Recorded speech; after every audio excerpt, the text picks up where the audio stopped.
جو آپ کے قدموں کو چاٹ رہا ہے، تو میرے دل میں یہ بات بیٹھ گئی کہ جس کے قدموں کو شیر چاٹ سکتا ہے وہ جھوٹا نہیں ہو سکتا ہے۔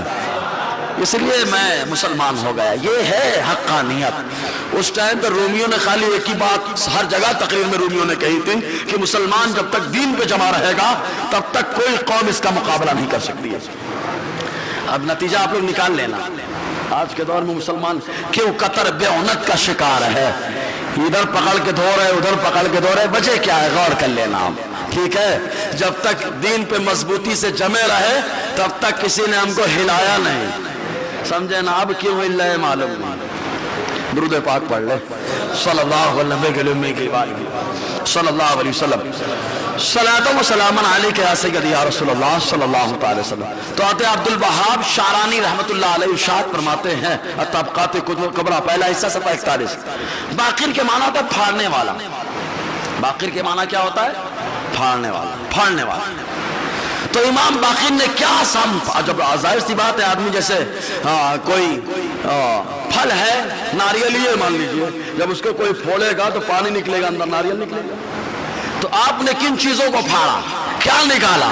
تو علامہ عبد الوہاب شعرانی فرماتے ہیں سمیہ بالباقر لأنه بقر العلم شقه فعرف اصله وعرف خفيه۔ آپ ارشاد فرماتے کہ آپ کو باقر کہا گیا اس لیے کہ آپ نے چیزوں کو پھاڑا تو لوگوں نے علم کی حقیقت اور اس کے اصل اور اس کی پوشیدہ چیزوں کو جان لیا ہے۔ یعنی علم کی جو گہرائیاں ہیں، باریکیاں ہیں، ان آپ نے اصل کو پھاڑ کر کے ان باریکیوں کو پیش فرمایا ہے۔ اسی لیے اعلیٰ علی رحمت الرضوان اپنے مناجات میں یہ شجاع میں یوں کہتے ہیں سیدی سجاد کے صدقے میں ساجد رقم علم حق دے باقر علم خدا کے واسطے، علم حق دے، علم حق دے، علم حق دے باقر علم خدا کے واسطے کہ ہدایت کے جو علم ہیں ان علم میں جو پوشیدگی تھے، جو چھپا معاملہ تھا، ان تمام معاملوں کو ختم کر کے حقیقت تک امام باقر نے پہنچایا ہے۔ اس لیے آپ کو باقر کا لقب دیا گیا۔ آپ کا ایک قول ہے، آج ہر آدمی بولتا ہے میرا حافظہ مضبوط ہو جائے، میرا دماغ تیز ہو جائے۔ کیسے تیز ہوگا معلوم؟ امام باقر فرماتے ہیں طبقات کبریٰ میں فرماتے وکان رضی اللہ تعالی عنہ یقول ما دخل قلب امرئ شیء من الکبر لانقص من عقلی۔ آپ فرماتے جس آدمی کے دل میں ذرہ برابر گھمنڈ آیا تو اس کی عقل کم ہو جاتی ہے، اس کا دماغ کم ہو جاتا ہے، کمزور ہو جاتا ہے۔ تو گھمنڈ آدمی کے حافظے کو، اس کے ذہن کو، اس کے عقل کو ختم کر دیتا ہے۔ گھمنڈ اور غرور ختم کر دے، دیکھیں اللہ کیسا حافظہ عطا فرماتا ہے۔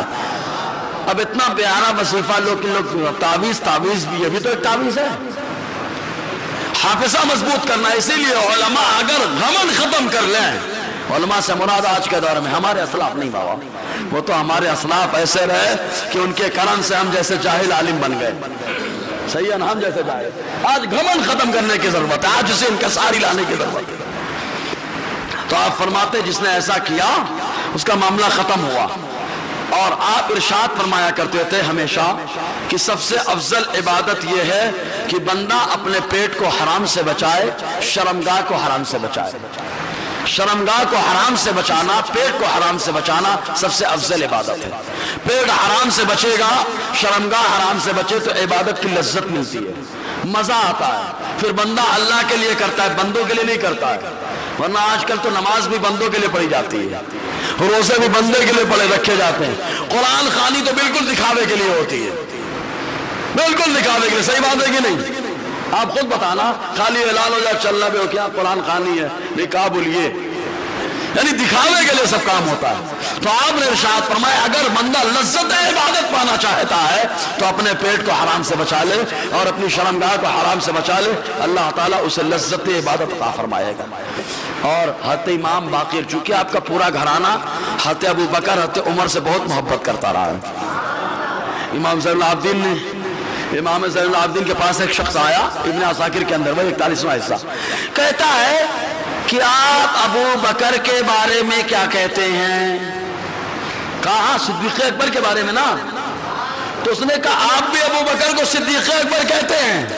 تو امام زین العابدین نے فرمایا میں نے ہی نہیں کہا، مجھ سے پہلے مصطفیٰ اور صحابہ نے کہا ہے۔ مجھ سے پہلے مصطفیٰ اور صحابہ نے انہیں صدیق کہا ہے، سمجھ رہے نا؟ تو آپ کے گھرانے میں ابو بکر حضرت عمر کی بڑی عزت رہی، اس وجہ سے ایک شخص آپ کے پاس آیا، وہی تاریخ الطبقات کبریٰ پہلا حصہ صفحہ 42 کے اندر آیا۔ علامہ عبدالوہاب شعرانی بیان فرماتے ہیں، کہتے وَكَانَ يُحِبُّ أَبَا الصِّدِّيقِ ابو بکر الصدیق وَيُبَالِغُ فِي مَدْحِهِ وَيَقُولُ مَنْ لَمْ يَقُلْ لَهُ الصِّدِّيقِ فَلَا صَدَّقَ اللَّهُ قَوْلًا فِي الدُّنْيَا وَالْآخِرَةِ۔ آپ علامہ عبدالوہاب شعرانی فرماتے ہیں کہ حضرت امام باقر رحمت اللہ علیہ حضرت ابو بکر صدیق سے بڑی محبت فرمایا کرتے تھے۔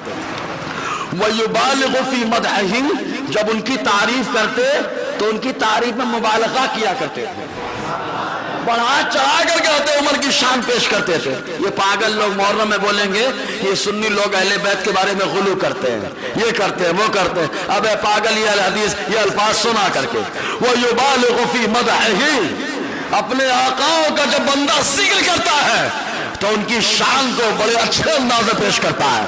تجھے غلو نظر آتا ہے تیرا معاملہ ہے، یہ تو اپنے اپنے نفس کی بات ہے نا۔ حضور صلی اللہ علیہ وسلم نے جب اعلان کیا تو مکہ کے لوگ مخالف ہوئے کہ نہیں؟ ارے بولیے مخالف ہوئے کہ نہیں؟ اچھا کیا مطلب حضور غلط ہے سارے مکہ والے صحیح ہیں؟ ارے بولیے، بہت سست ہے یار۔ قربانی گوشت ابھی بھی چل رہا ہے کیا؟ نہیں، قربانی گوشت ہو سکتا ہے پھر اس سے نکلا ہو، اس نے کہا میں تو سست ہوں تجھے بھی سست کر کے چھوڑوں گا، ہیں؟ تو مکہ والوں نے مخالفت کی سپورٹ کیا، بولیے نا، اے ٹو زیڈ مخالفت میں ہے نا۔ حضور بول رہے ہیں سب مخالفت میں، سب مخالفت میں، حضور صلی اللہ علیہ وسلم بول رہے ہیں۔ اس وقت کیا مکے والوں کی بات مانی گئی؟ نہیں، مکے والوں کی بات نہیں مانی گئی۔ حضور صلی اللہ علیہ وسلم نے نبوت کا اعلان کر دیا۔ اس کے بعد جب مکہ فتح ہوا تو جو مخالفت کر رہے ہیں تو وہ بھی کلمہ پڑھ کے مشرف اسلام ہو رہا ہے۔ تو میں یہ سمجھانا چاہتا ہوں کہ آدمی کی طبیعت جب جیسی ہوتی ہے وہ ویسی باتیں کرتا ہے۔ مکے والوں کی طبیعت اعلان نبوت کے وقت تو کچھ اور تھی، اس وقت ان لوگوں نے وہ باتیں کی، اور جب مکہ فتح ہوا تو ان کی طبیعت مصطفیٰ کی غلامی کی ہو گئی، اور جب مصطفیٰ کی غلامی میں آ گئے تو تعریف کرنا شروع کر دیے۔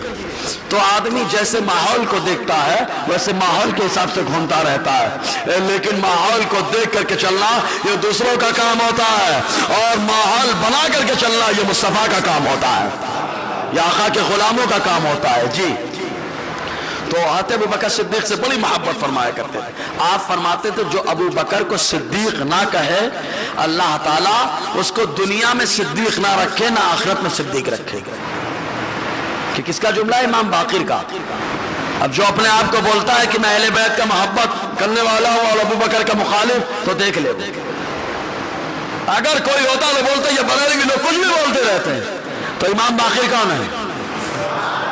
ارے جو فتویٰ امام زین العابدین نے دیا، جو فتویٰ امام باقر نے دیا، تم نے بھلا دیا، احمد رضا نے اسی فتوے کو عام فرمایا ہے۔ اسی لیے ہم احمد رضا کا واسطہ نہیں چھوڑتے بابا، کہ جو لوگ بھول چکے تھے ان بھولی مصری یادوں کو دوبارہ زندہ کرنے والے کا نام احمد رضا خان ہے۔ آپ نے دوبارہ اپنے بزرگوں سے رشتہ مضبوط کرایا ہے، سمجھ رہے ہیں نا؟ ہم مجدد کہتے بھی اس کو ہیں کہ جب دین میں ایک وقفہ آتا ہے کہ دین میں کافی دھول بیٹھ جاتی ہے، جیسے کتابیں رکھ دو تو دھول جم جاتی ہے، پھر کوئی آتا ہے صاف کرتا ہے، پھر رکھتا ہے، پھر دھول جم جاتی ہے۔ تو ایسے شریعت میں غلط سلط حرکتیں لوگ جمانے کی کوشش کرتے ہیں، یہ صحیح، یہ صحیح، یہ صحیح، یہ غلط، تب یہ چلنے لگی ہے۔ تو جب شریعت پہ دھول بیٹھ جاتی ہے تو اسی دھول کو بھگانے کے لیے، ختم کرنے کے لیے اللہ تعالیٰ جس کو بھیجتا ہے انہی کو مجدد کہا جاتا ہے۔ تو احمد رضا خان نے ایسی دھول صاف کی ہے کہ جن لوگوں نے شرارت کی تو ان کی دھول اڑا دی ہے، سمجھے کہ نہیں؟ احمد رضا خان علیہ رحمت اللہ ان کی شان الگ ہے۔ جی، اسی لیے تو مہاراجا کے بزرگوں نے کہا خان زادہ سیدوں کا اعلیٰ حضرت ہو گیا ہے، سیدوں کا اعلیٰ حضرت ہو گیا۔ ایسے سادات ہیں مہاراجا والے جو خان زادے کو، خان کو اپنا اعلیٰ حضرت مانتے ہیں، سمجھے کہ نہیں؟ یہ احمد رضا کی شان ہے۔ جی، تو آپ اسی طریقے سے آپ کو خبر لگی وَبَلَغَهُ عَنْ جَمَاعَةٍ مِّنْ أَهْلِ الْعِرَاقِ أَنَّهُمْ يُبْغِضُونَ أَبَا بَكْرٍ وَعُمَرَ وَيَزْعُمُونَ أَنَّهُمْ يُحِبُّونَ أَهْلَ الْبَيْتِ فَكَتَبَ إِلَيْهِمْ أَنِّي بَرِيٌّ مِّمَّن يُبْغِضُ أَبَا بَكْرٍ وَعُمَرَ وَأَنِّي لَوْ وُلِّيتُ لَتَقَرَّبْتُ إِلَى اللَّهِ تَعَالَى بِدَمَاءِ مَن يَكْرَهُهُمَا۔ حضرت امام باقر رحمت اللہ علیہ کو خبر لگی کہ کچھ عراق کے لوگ وہ یہ دعویٰ کرتے ہیں ہم اہل بیت سے محبت کرنے والے، حدیث الفاظ ہیں ہم اہل بیت سے محبت کرتے ہیں، اور خبر لگی کہ وہ ابو بکر و عمر کی شان میں گستاخیاں کرتے ہیں، اور دعویٰ یہ کہ ہم اہل بیت سے محبت کرتے ہیں، اور گستاخیاں کس کی؟ ابو بکر و عمر شیخین کی شان میں بےہودہ کلمات بکتے ہیں۔ تو آپ نے ان لوگوں کو لکھا سنو انی بریء ممن یبغض ابا بکر و عمر، میں ان سے بیزار ہوں جو لوگ ابو بکر و عمر سے نفرت کرتے ہیں، میں ان کو پسند نہیں کرتا۔ لاکھ تم دعویٰ کرو میں امام باقر والا، لیکن تم نے ابو بکر عمر کی شان میں جیسے ہی گستاخی کر دی، امام باقر کا فتویٰ آ گیا کہ میں اس سے بیزار ہوں۔ آگے ارشاد فرماتے ہیں کاش میں والی بنا دیا جاؤں، ذمہ دار بنا دیا جاؤں، لَتَقَرَّبْتُ إِلَى اللَّهِ تَعَالَى بِدِمَاءِ مَن يَكْرَهُهُمَا، تو ان لوگوں کا خون جو لوگ ابو بکر و عمر سے نفرت کرتے ہیں اللہ کی بارگاہ میں پیش کروں، مطلب میں ان کی گردن اڑا دوں جو ابو بکر و عمر کی شان میں گستاخیاں کرتے ہیں۔ اے امام باقر یہ نظریہ کہاں سے آیا کہ جو ابو بکر و عمر کی شان میں گستاخی کرے گردن مار دے؟ تو امام باقر کہیں گے میں اپنے نانا کا نواسا ہوں، میں نبی کے علوم کا وارث ہوں، میرے نبی نے فرمایا جو میری شان میں گستاخی کرے مارو، جو ابو بکر کی شان میں گستاخی کرے مارو قتل کرو، جو عمر کی شان میں گستاخی کرے قتل کرو، جو عثمان کی شان میں گستاخی کرے کوڑے لگاؤ، علی کی شان میں گستاخی کرے کوڑے لگاؤ۔ لوگوں نے کہا سائے اللہ کے نبی صلی اللہ علیہ وسلم وجہ کیا ہے؟ آپ نے اپنے بارے میں قتل کا حکم دیا، وہ ابو بکر اور عمر کے بارے میں دیا، عثمان و علی کے بارے میں کوڑے لگانے کا حکم دیا۔ آقا فرماتے لِأَنَّ اللَّهَ تَعَالَى قَدْ خَلَقَنِي وَأَبَا بَكْرٍ وَعُمَرَ مِن تُرْبَةٍ وَاحِدَةٍ وَفِيهَا نُطْفَةٌ، آقا نے فرمایا اس لیے کہ اللہ تعالیٰ نے مجھے، میرے ابو بکر کو، میرے عمر کو ایک ہی مٹی سے بنایا ہے، ایک ہی مٹی سے بنا اور ایک ہی مٹی میں ہم جانے والے ہیں۔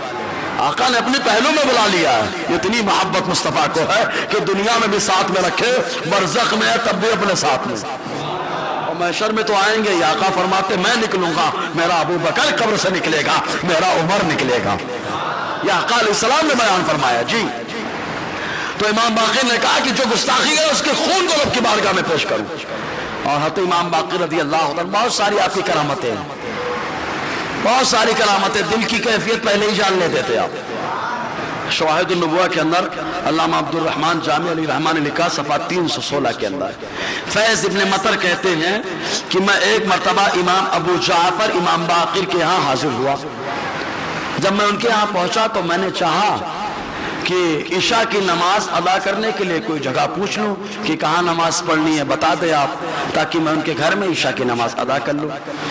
کہتے ہیں ابھی میں نے سوال نہیں کیا تھا، خالی دل میں یہ بات سوچی تھی۔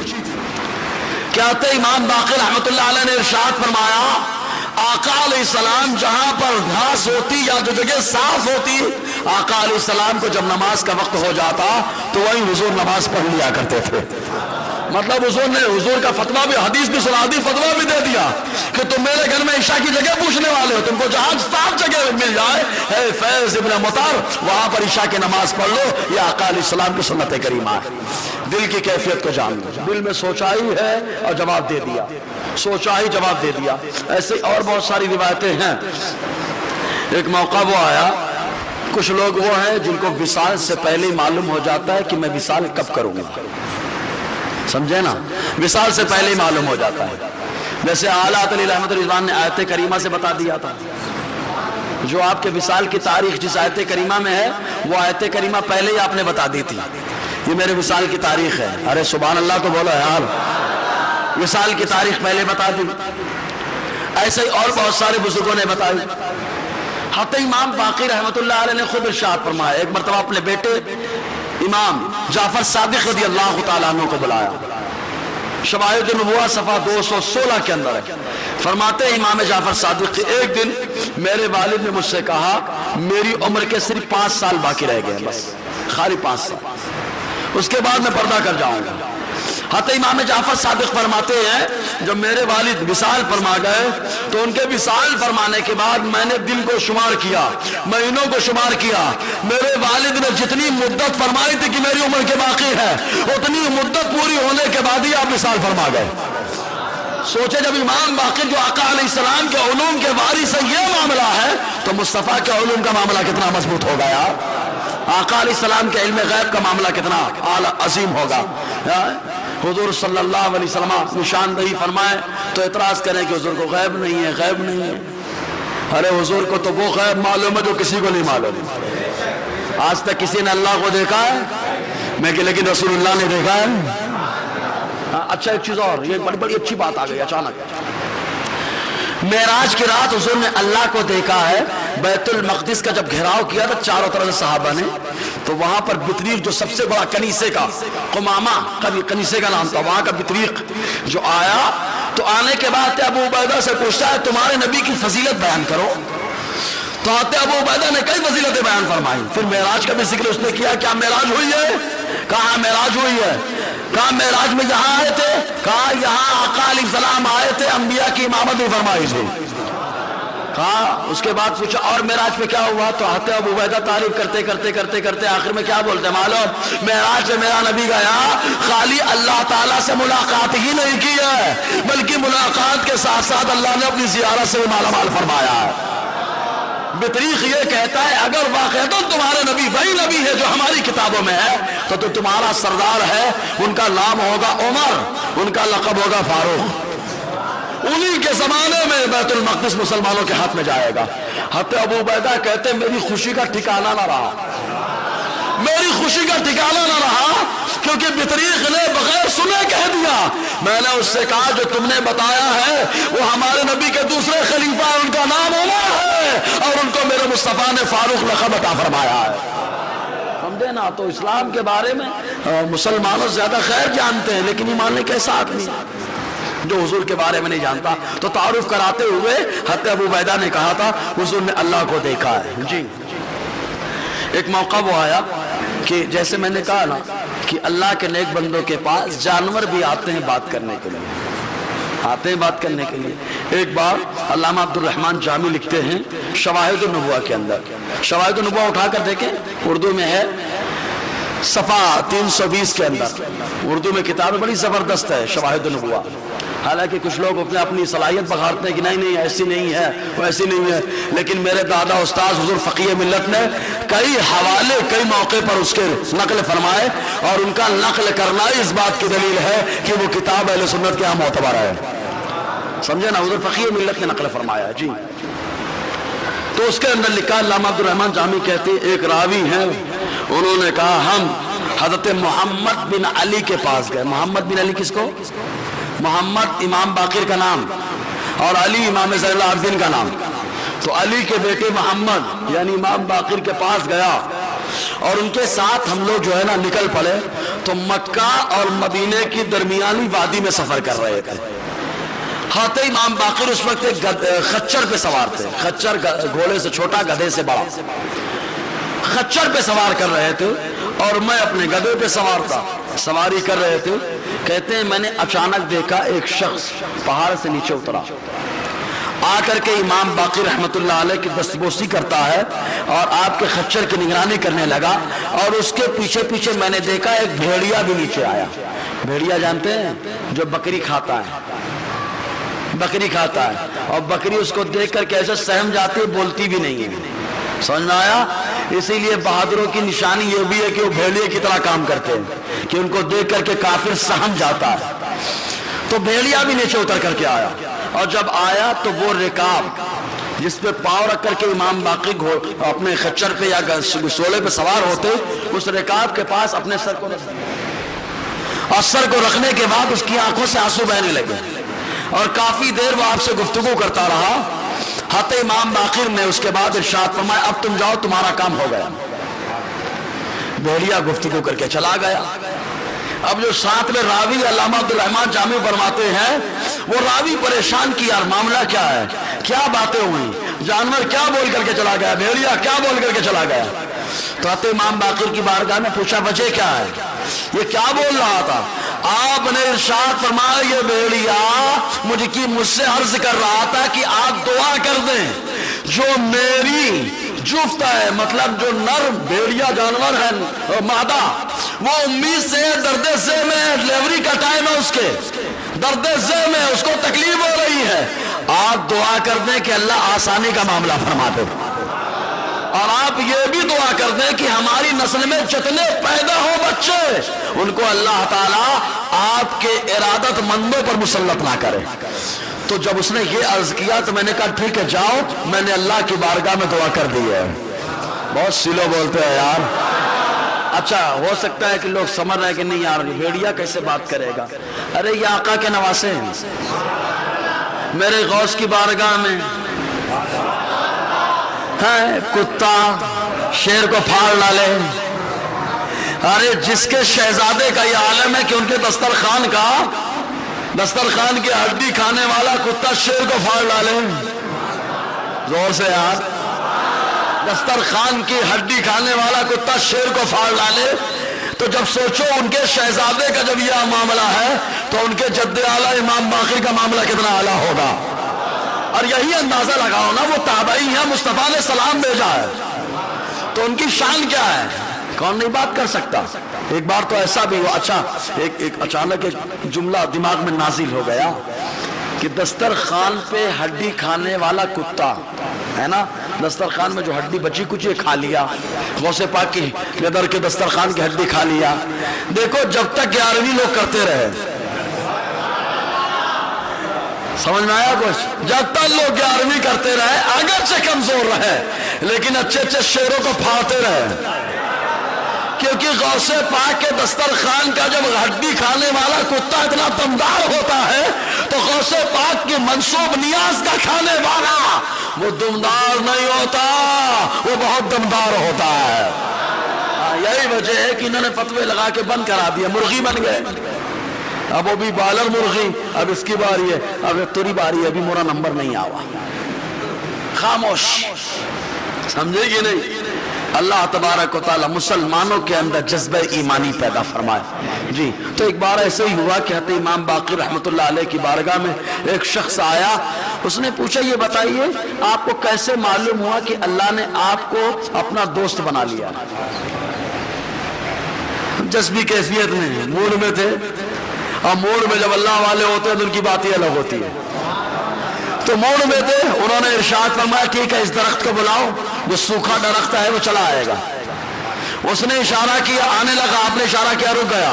آپ نے ارشاد فرمایا اللہ نے مجھے دوست بنایا اس لیے درخت بھی مجھ سے دوستی کر رہا ہے، اللہ نے مجھے دوست بنایا درخت بھی دوستی کر رہا ہے۔ تو یہ آقا علیہ السلام کے گھر والے درخت بھی دوستی کر رہا، روک دیا وہیں پر۔ اچھا ایک چیز اور، چاہتے تو خود بلاتے، اس سے بلوایا، کہا تو ہی بلوایا، اس سے کیوں بلوایا؟ کیونکہ یہ بتانے کے لیے ارے میں تو اللہ کا دوست ہوں، تو میری بارگاہ میں آیا سوال کرنے کے لیے، لیکن آیا اچھی نیت سے، اب تو بولا تیری زبان میں پاور آ چکا ہے، سمجھے نا۔ تو یہ اللہ تعالیٰ کے نیک بندے۔ ایسے ہی شواہد النبوہ پڑھیے، آپ امام باقر کے بارے میں جانکاری لینی ہے تو شواہد النبوہ پڑھیے، بڑا مزہ آئے گا، ایمان تازہ ہو جائے گا۔ حتیٰ کہ ایک بار ایک شخص جن کا نام ابو بصیر ہے، بہت ساری روایتیں میں نے لکھی ہیں، انشاءاللہ اس کی دوسری قسط بھی چلے گی۔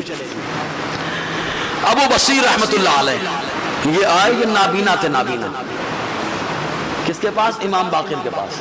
اب ہر آدمی جو نابینا ہوتا ہے وہ تو یہ سوچتا ہے کہ بھائی کام مل جائے، اس کے لیے تو نیر پہ بھی جاتے ہیں ہم لوگ، نیر سمجھے، چونکہ مخدوم پاک کی تاریخ ہے، اور جب میرے مخدوم کی بات آئے گی تو ہم جیسے خادم بولیں گے، مخدوم پاک کے نیر کا وہ فیضان ہے، واقعتاً عقیدت سے کوئی نہائے تو اللہ بیماریاں دور فرماتا ہے، یہ مخدوم پاک کا فیضان۔ اسے مخدوم پاک سے ایک شخص نے بنارس میں کہہ دیا تھا، بنارس میں کہہ دیا تھا تو ان کے سب دھرم گرو ٹاور والے، نیٹ ورک جن کا الگ ملتا ہوا ہے، لیکن یہاں ٹاور کے باوجود نیٹ ورک اللہ سے ملا ہوا ہے۔ اس نے کہہ دیا اگر آپ حق ہے، اللہ سچا ہے تو کوئی دلیل پیش کریں، کوئی دلیل پیش کریں۔ مخدوم پاک علیہ رحمت الرحمن نے فرمایا تم جن کی پوجا کرتے ہو اگر انہی میں سے کوئی بول دے تو، انہی میں سے کوئی بول دے تو وہ جتنے تھے ٹاور والے انہوں نے کہا ٹھیک ہے اس کو بلوا دیجئے، معلوم ہے پتھر بولتے نہیں ہیں، بولتے نہیں پھر بھی بناتے تم ہی ہو، تم ہی پوچھتے ہو، آپ نے اشارہ کیا، پوری زندگی پوچھنے والے کی نہیں سنے، جو مخالفت کر رہا ہے اشارہ کر رہا ہے، بولنا شروع کر دیا ہے۔ ایک بت کی طرف اشارہ کیا، وہ بت ہلا اور ہلنے کے بعد کلمہ بولنے لگا۔ وہاں پہ جتنے لوگ موجود تھے مخدوم پاک کی کرامت کو دیکھ کر کے ایمان لے آئے، اور کچھ اپنی ابو جہلیت کو ظاہر کرنے کے لیے ایمان نہیں لائے۔ یہ مخدوم پاک علیہ رحمت الاسلام کی شان ہے۔ اور تاریخ میں دو ہی تو بادشاہ ہیں، دو بادشاہ جنہوں اللہ کے لیے جنہوں نے بادشاہت کو چھوڑا ہے۔ آپ کہیں گے کون؟ ہم کہیں گے کہ ابراہیم بن ادہم، بہت سلو ہے یار۔ ابراہیم بن ادہم زبردست بادشاہ تھے، شکار پہ جا رہے تھے، بچوں کو مجانی پڑھاتے ہم لوگ، شکار پہ جا رہے تھے، خالی شکار پہ آواز آ گئی تو ان کا شکار کر رہا ہے، موت تیرے پیچھے پیچھے چل رہی، بعد دل کی دنیا بدل گئی، بادشاہت کو چھوڑ دیا اور خلوت نشینی اختیار کر لی۔ اللہ تعالیٰ نے دلوں میں حکومت عطا فرما دیا ہے۔ کہا دوسرا کون بادشاہ ہے؟ کہا وہ دوسرا بادشاہ جس کا نام اشرف ہے۔ اشرف کا معنی ہی ہوتا ہے اعلیٰ، اشرف کا معنی ہی ہوتا ہے اعلیٰ، جس کا نام اشرف ہے، مخدوم ہے، جس کو خطاب، جن کو بادشاہت ترک کرنے کے لیے ذہن دینے والے ایک نبی ہے جن کا نام خضر علیہ السلام ہے، جنہوں نے بادشاہت کو چھوڑا تھا۔ معلوم ہے اعلیٰ حضرت المخدوم پاک میں چند چیزیں سملر ہیں، سمجھے نا، لیکن اپنے اپنے مقام پہ دونوں ہیں۔ کہا کون کون؟ کہا یہ بھی اپنے پیر کی مراد ہے، وہ بھی اپنے پیر کی مراد ہے۔ وہ نکل رہے ہیں خراسان سے، سملان سے، تو یہاں پنڈوا میں پیر انتظار کر رہا ہے۔ سیلو بولتے ہو یار آپ لوگ۔ وہ نکل رہے ہیں وہاں سے خراسان سے، سملان سے، تو پنڈوا میں شیخ علاؤدین پنڈوی انتظار کر رہا ہے۔ راستے میں مخدوم جہان گشت سید جلال الدین بخاری نے کہا بیٹا جلدی کرو، تمہارا پیر تمہارا انتظار کر رہا ہے۔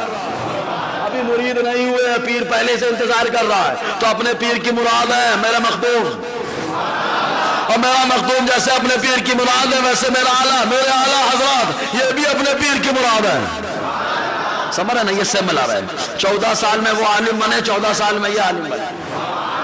سمجھ میں آیا جی؟ اور مخدوم پاک کی جب بات ہے تو ایک بات اور سن لے، مخدوم پاک 7 سال میں حافظ قرآن ہو گئے، اور 7 سال میں خالی قرات حفظی نہیں، عاصم کی روایت سے جو ہم لوگ پڑھ رہا ہے یہی والی نہیں، 7 قراتیں چلتی ہیں، قرات سبعہ، جس کو حضور نے یوں بیان فرمایا انزل القرآن والا 7 اعراف، اللہ تعالیٰ نے قرآن کو 7 زبانوں میں نازل فرمایا، 7 قراتوں میں نافذ و نازل فرمایا۔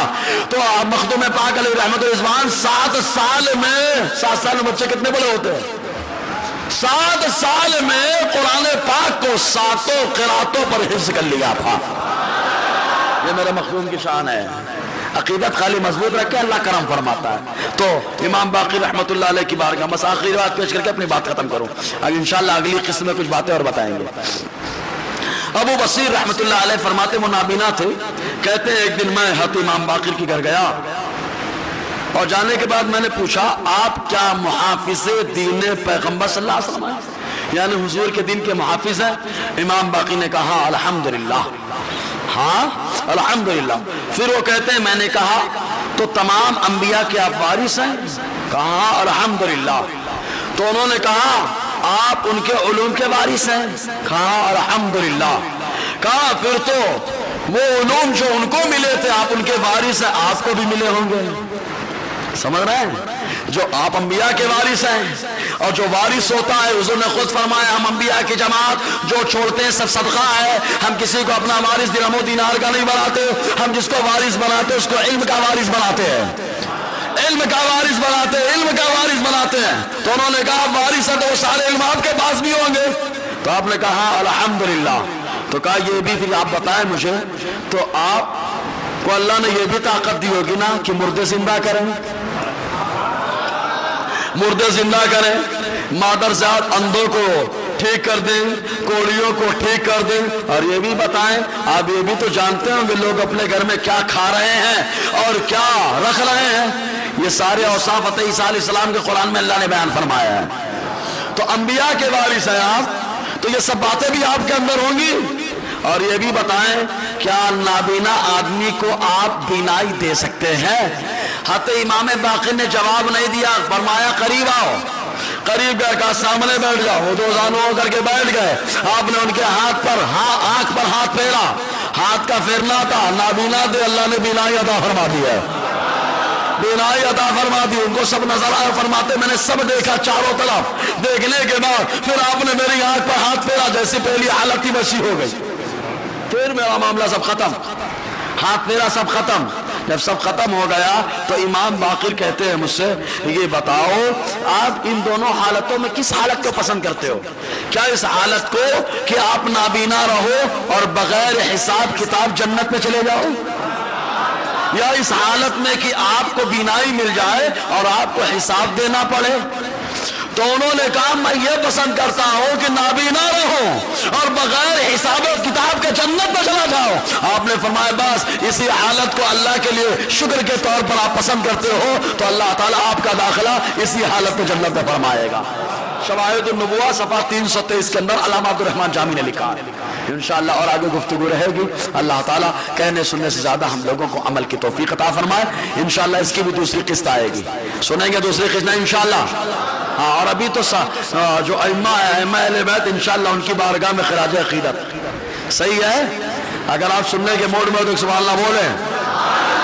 انشاءاللہ دوسری قسط امام باقر کے بارے میں، پھر اس کے بعد امام جعفر صادق، پھر آگے چلتا رہے گا سلسلہ۔ ایک بار سبحان اللہ بول لیں۔